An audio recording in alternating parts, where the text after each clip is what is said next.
Lolo, bakit umiinom na naman kayo? Apo, kakatanggap ko lang kasi ng ayuda. Sayang naman kung hindi ko gagamitin.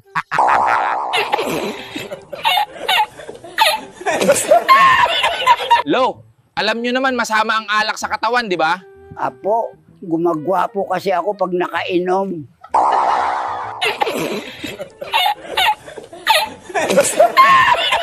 Sige Lo, kwento mo na lang. Saan kayo nung nakajera? Doon mismo sa Jera, taga-sangga ng bala.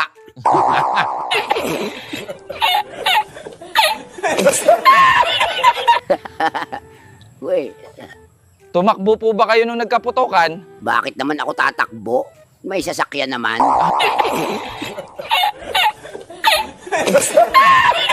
Kupergseng. Siguro Lo, marami kayong natulungan sa digmaan. Oo naman, Apo. Pero pinipili ko lang yung maganda at sexy.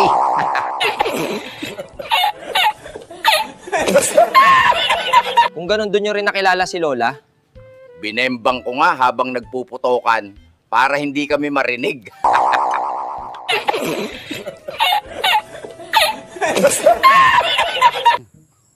Naku Lo, baka magalit si Lola pag nalaman niya yan. Magalit ako magalit, basta wag lang aamin.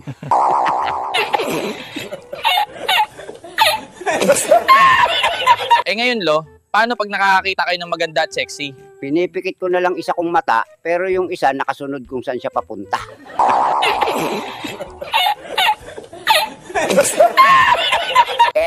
Hello, anong masasabi mo sa inirasyon ngayon? Sa dami ng adik ngayon, kahit manananggal, takot nang iwan ang kalahati nila.